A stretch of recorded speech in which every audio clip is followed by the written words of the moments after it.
ಉಮೇಶ್ ಮುದ್ನಾಳ್ ಹೋರಾಟಕ್ಕೆ ಎಚ್ಚೆತ್ತ ಜಿಲ್ಲಾಡಳಿತ. ಚಾಮನಹಳ್ಳಿಯಿಂದ ಹೊರುಂಚಿ ಸಂಪರ್ಕ ರಸ್ತೆ ತಾತ್ಕಾಲಿಕ ದುರಸ್ತಿ. ಉಮೇಶ್ ಮುದ್ನಾಳ್ ಹರ್ಷ. ಯಾದಗಿರಿ ತಾಲೂಕಿನ ಚಾಮನಹಳ್ಳಿಯಿಂದ ಹೊರುಂಚಿಗೆ ಸಂಪರ್ಕಿಸುವ ರಸ್ತೆ ಧಾರಾಕಾರ ಮಳೆಗೆ ಕೊಚ್ಚಿಕೊಂಡು ಹೋಗಿತ್ತು.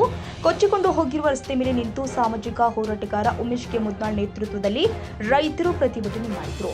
ಈ ಬೆನ್ನಲ್ಲೇ ಎಚ್ಚೆತ್ತುಕೊಂಡಿರುವ ಜಿಲ್ಲಾಡಳಿತ 180ಕ್ಕೂ ಹೆಚ್ಚು ಟ್ರ್ಯಾಕ್ಟರ್ ಟ್ರಿಪ್ ಮರಂ ಹಾಕಿ ತಾತ್ಕಾಲಿಕವಾಗಿ ರಸ್ತೆ ದುರಸ್ತಿ ಮಾಡಿದ್ದಾರೆ.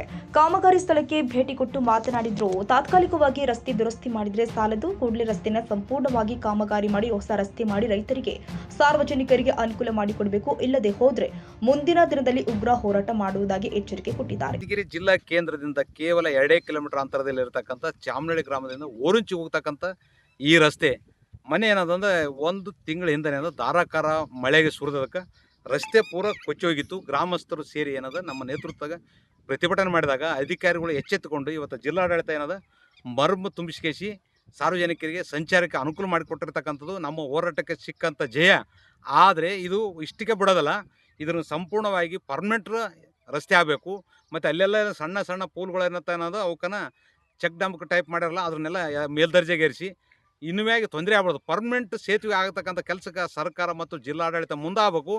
ಶೀಘ್ರವೇ ಇದು ಮಾಡದಿದ್ದರೆ ಮತ್ತೆ ಆ ಊರಲ್ಲಿ ಏನೋ ಸಾರ್ವಜನಿಕರು ಎಲ್ಲರೂ ಸೇರಿ ಮೀಟಿಂಗ್ ಮಾಡಿಕೇಸಿ ಸರ್ಕಾರದ ವಿರುದ್ಧ ಪ್ರತಿಭಟನೆ ಮಾಡಬೇಕಾಗ್ತಕ್ಕಂಥದ್ದು ಎಚ್ಚರಿಕೆ ನೀಡ್ತಿದೆ. ಇದೇ ಸಂದರ್ಭದಲ್ಲಿ ಸಾಮಾಜಿಕ ಹೋರಾಟಗಾರ ಉಮೇಶ್ ಮುದ್ನಾಳ್ ಸೇರಿ ರೈತರು ಗ್ರಾಮಸ್ಥರು ಉಪಸ್ಥಿತರಿದ್ದರು. Nizamuddin, Yadgir, AG news. ಕನ್ನಡಿಗರ ಮೆಚ್ಚಿನ ನಿಮ್ಮ ಎಜೆ 24/7 ನ್ಯೂಸ್ ಕನ್ನಡ ವಾಹಿನಿ ಇದೀಗ ಟಿವಿಯಲ್ಲಿ ಲಭ್ಯ.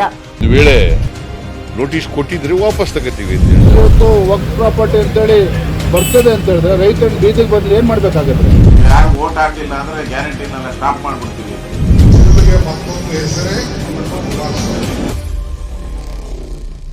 ಕರ್ನಾಟಕ ಮತ್ತು ದೇಶ ವಿದೇಶ 360 ಡಿಗ್ರಿ ಸುದ್ದಿ ಹಾಗೂ ಉತ್ತರ ಕರ್ನಾಟಕ, ಬೆಳಗಾವಿ, ಬಾಗಲಕೋಟೆ, ಧಾರವಾಡ, ಹಾವೇರಿ, ಗದಗ, ಬಿಜಾಪುರ ಜಿಲ್ಲೆಯ ಕ್ಷಣ ಕ್ಷಣದ ವಿವರವನ್ನ ಪಡೆಯುವುದಕ್ಕೆ ಎಜೆ 24/7 ನ್ಯೂಸ್ ಕನ್ನಡ ವಾಹಿನಿಯನ್ನ ಲೈಕ್ ಮಾಡಿ, ವಿಡಿಯೋಗಳನ್ನ ಶೇರ್ ಮಾಡಿ, ಕಮೆಂಟ್ ಮಾಡುವ ಮೂಲಕ ನಮ್ಮ ವಾಹಿನಿಗೆ ಸಹಕಾರ ನೀಡಿ ಮತ್ತು ಚಾನೆಲ್ ಅನ್ನ ಸಬ್ಸ್ಕ್ರೈಬ್ ಮಾಡಿ.